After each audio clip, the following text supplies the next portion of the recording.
Halo selamat sore saudara, Anda menyaksikan program berita Kompas Petang bersama saya, Cynthia Rompas.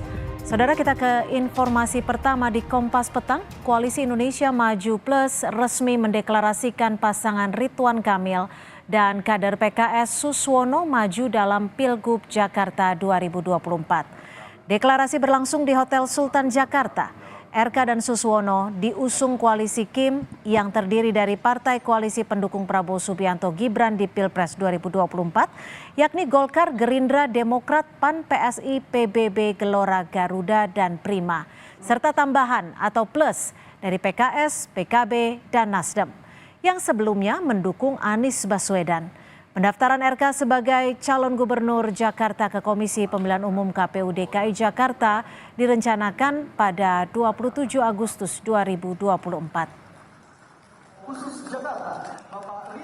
12 perwakilan partai yang tergabung dalam Kim Plus menandatangani deklarasi pengusung Ridwan Kamil dan juga Suswono untuk maju dalam Pilkada Jakarta 2024. Ke-12 parpol itu yakni Gerindra, Golkar, PAN, Demokrat, PSI, Partai Gelora, Partai Garuda, PKS, Nasdem, PKB, Perindo, dan P3. Dalam deklarasi tersebut turut dihadiri Capres terpilih Gibran Raka Buming Raka.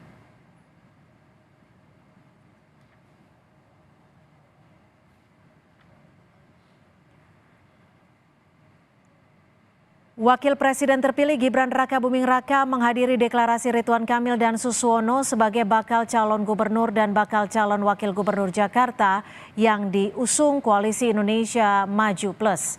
Sementara Presiden terpilih Prabowo Subianto tidak hadir di deklarasi sebab sebagai Menteri Pertahanan Prabowo sedang berkunjung ke luar negeri.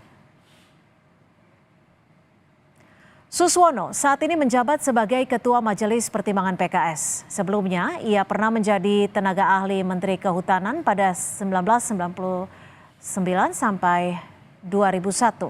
Setelah itu, Suswono menjadi Wakil Ketua Komisi 4 DPR RI yang membidangi masalah pertanian, kehutanan, dan kelautan.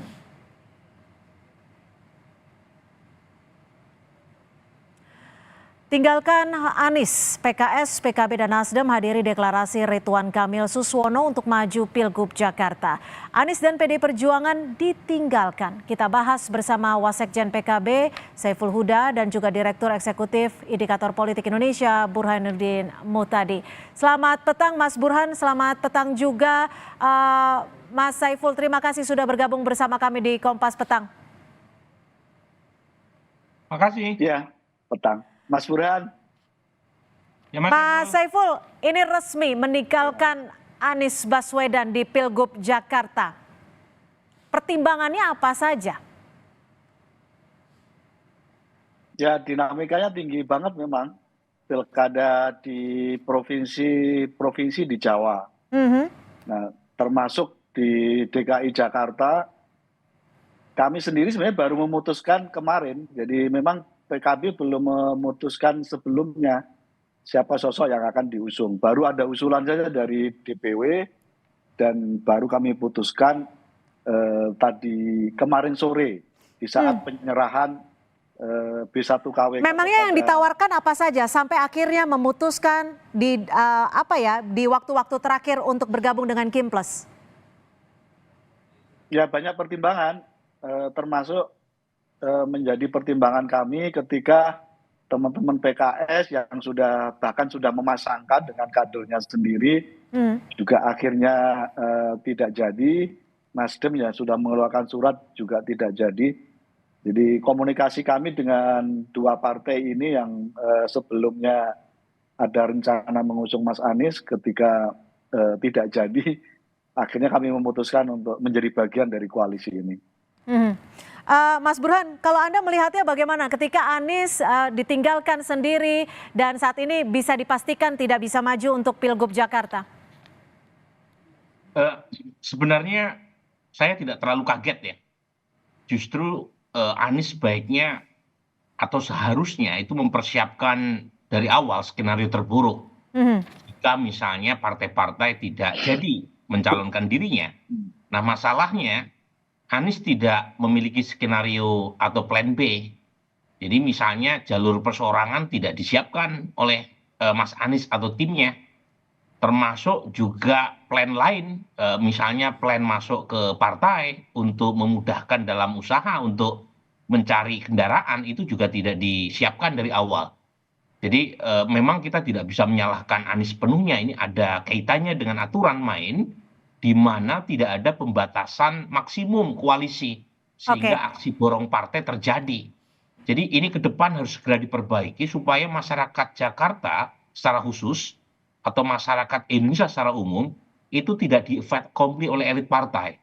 Mas Burhan, tapi Caranya gini, ya Mas Burhan, ketika Anda menyebut memperspektifkan bahwa Anies tidak memiliki skenario kedua, tapi menurut Anda, apakah ini justru skenario yang memang sudah disiapkan oleh dalam tanda kutip Kim Plus? Nah, saya tidak tahu apakah Kim Plus ini mempersiapkan skenario dari awal atau tidak ya. Itu kita tidak bisa melihat dari motifnya.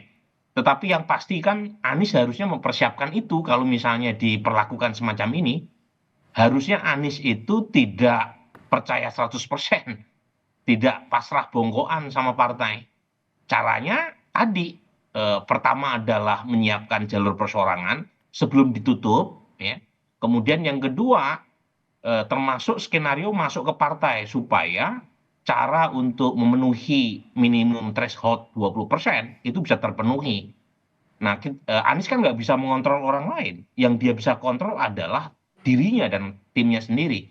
Nah, itu yang tidak dilakukan. Makanya sekarang sudah telat ya. Kemungkinan besar kita akan menyaksikan skenario solo ya, yaitu calon kuat, yaitu Gibran saat itu didukung oleh hampir semua partai melawan calon yang sangat tidak kompetitif. Jadi bukan skenario Makassar, tetapi skenario Solo. Nah, ini terjadi karena kalau kita lihat calon independen yang barusan disahkan oleh KPU Jakarta, Pak Dharma Pongrekun, itu elektabilitasnya hanya 0,2%. Jadi saya setuju sama Fahri Hamzah dalam pidatonya tadi. Menurut saya nggak ada gunanya juga pemilu kada di Jakarta. Karena toh kita sudah tahu hasilnya. Itu buang-buang duit anggaran negara. Ya, menggelar pilkada Jakarta antara Ridwan Kamil dengan Suswono didukung oleh 12 partai melawan calon yang sama sekali tidak kompetitif. Artinya menurut Anda dalam tanda petik Anies apa ya bisa dikatakan kena prank gitu dalam tanda kutip? Itu mungkin Mas Saiful yang bisa menjawabnya ya. Tetapi poin saya begini, potensi kena prank jelas kita saksikan hari ini. Tetapi kenapa Anies tidak mempersiapkan diri untuk di-prank? Makanya saya termasuk orang yang menyesalkan. I'm not a big fans of him. Tetapi sayang sekali kalau misalnya sekaliber Anies tidak mempersiapkan jalur perseorangan. Dulu Ahok mempersiapkan itu. Ya, just in case kalau dia tidak didukung oleh partai di 2016. Meskipun akhirnya dia didukung oleh partai, tetapi timnya mengumpulkan KTP. Nah, itu yang tidak dilakukan oleh Anies sekarang. Mas Saiful, kalau kita lihat flashback ke belakang, PKB kan bisa dikatakan dulu mendukung pertama Anies Baswedan. Ini sebenarnya apa sih yang menjadi tawaran ketika akhirnya sekarang berpindah hati? Apakah momennya saat Caimin ketemu dengan Presiden Jokowi di IKN yang jadi penentunya? Enggak, sudah lama. Jadi di internal PKB sendiri, di Despilkada DPP, banyak wacana yang berkembang. Misalnya kira-kira Mas Anies nggak perlulah maju di kompetisi di DKJ di Jakarta. Karena kemarin sudah ikut kompetisi di Pilpres misalnya. Itu berkembang di internal kami. Mas Anies bisa lebih baik mengambil peran pada ruang dan tempat yang berbeda, tidak harus menjadikan panggung sebagai gubernur, misalnya kalau terpilih sebagai satu-satunya pilihan. Itu yang terus berkembang di dalam internal kami. Nah, saat kami mendiskusikan itu belum selesai, tiba-tiba teman-teman kita, PKS dan Nasdem sudah mengambil pilihan untuk menjatuhkan pilihan mengusung Kang Ridwan Kamil dan Pak Suswono. Baik, terima kasih Mas Saiful Huda dan juga Mas Burhanuddin Muhtadi untuk bergabung di Kompas Petang hari ini. Selamat sore.